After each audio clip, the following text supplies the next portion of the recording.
In at number 10, we have the tragic tale of Khalif Browder. In the year 2010, the ghastly gates of Rikers Island swung open to imprison this innocent youth. Accused of a crime he did not commit, Browder's family was unable to afford the $3,000 bail. Thus began a nightmarish ordeal that would last for 3 long, torturous years.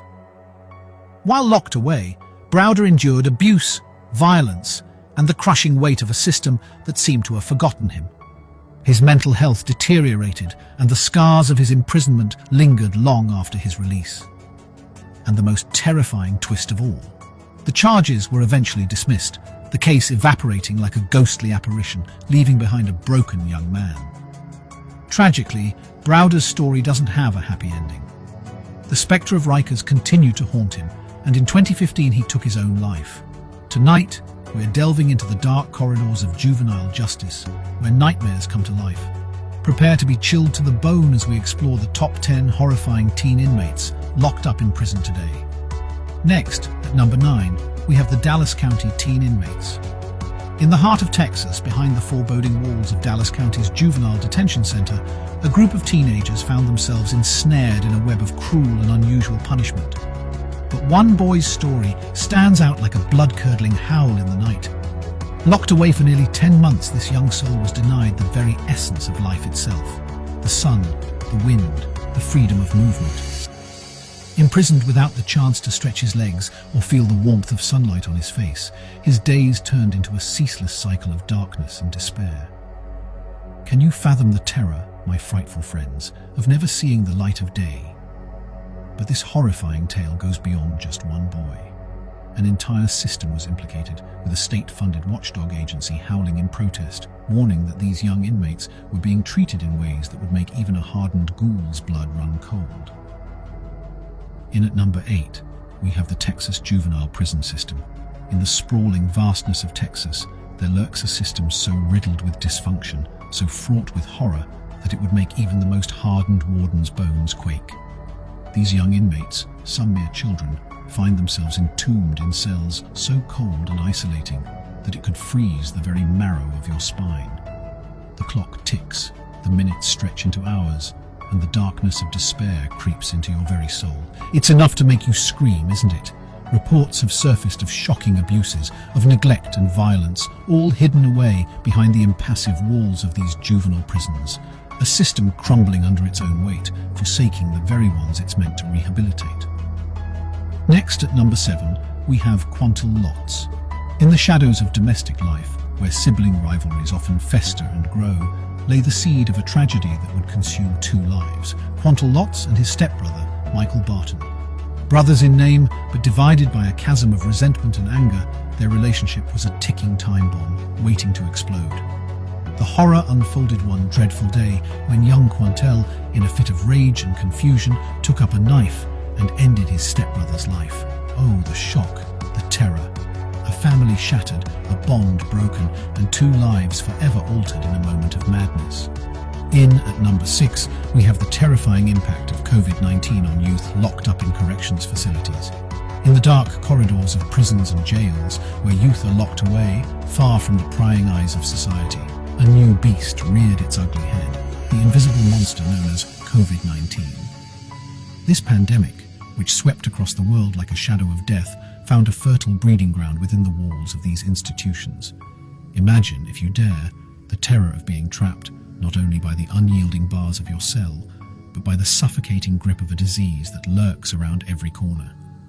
A cough here, a fever there, and soon the invisible tendrils of the virus weave their way into the very fabric of daily life. Next, at number 5, we have a true horror story of the abuse of teenage boys in a detention center in the UK. Within the grim shadows of this detention center, teenage boys, lost to the world and condemned by society, were subjected to torment that would make even the hardest of souls quiver.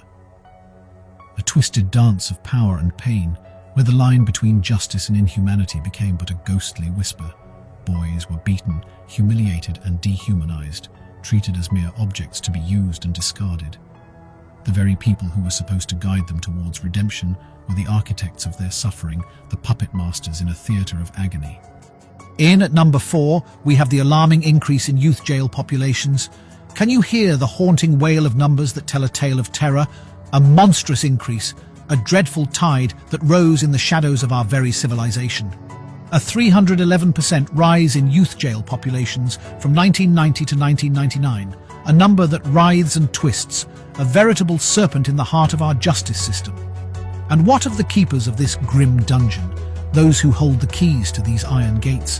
They too are trapped, bound by policies and politics, prisoners in their own right. A dance macabre, where jailers and jailed waltz to a tune of despair. Next, at number 3, we have the controversial practice of incarcerating juveniles with adults. Picture it if you dare, young souls, tender and fragile, tossed into the den of seasoned criminals, their innocence besieged by the very embodiment of malevolence. A scene so twisted, so perverse, that even the most hardened of ghouls might shudder in revulsion. The despair, my dear fright seekers, oh, the despair. Young lives still budding, still full of hope, now withering away in the dark dungeons of our penal system. The walls are thick, the air is stale, and the cries of youthful agony echo through the hollow halls. In at number 2, we have the terrifying reality of recidivism and re-entry, where being released can be more horrifying than being locked up. The nightmare of re-entry, my dear ghouls, is a path laden with terror and despair. Jobs are scarce. The stigma of being a former inmate lingers like a haunting spectre, and the old demons of addiction and temptation rear their ugly heads. And what of the families, the loved ones who have waited with bated breath for the return of their wayward kin? Reconnecting can be a torturous process filled with mistrust and pain. The warmth of home can turn cold, and the smiles can hide tears of disappointment. Finally, at number 1, we have the infamous Dzhokhar Tsarnaev, one of the world's most dangerous criminals, responsible for the Boston Marathon bombing. Boom! The horrifying sound of explosions ripping through the air, chaos and panic as smoke and screams fill the streets. Lives are lost, families shattered, a city paralyzed with fear. The nation, and indeed the world, turned its horrified gaze to the devastation, and a name emerged from the shadows: Dzhokhar Tsarnaev. But the horror did not end there, my wicked friends. The terror continued as Tsarnaev and his brother led law enforcement on a frenzied manhunt. An entire city on lockdown, the world watching, hearts pounding with fear and anticipation. The capture, the trial, and finally, the verdict: guilty. And there you have it, my dear ghouls, a glimpse into the terrifying world of teen inmates locked up in prison today. Remember, these tales are real, and sometimes reality can be a real scream.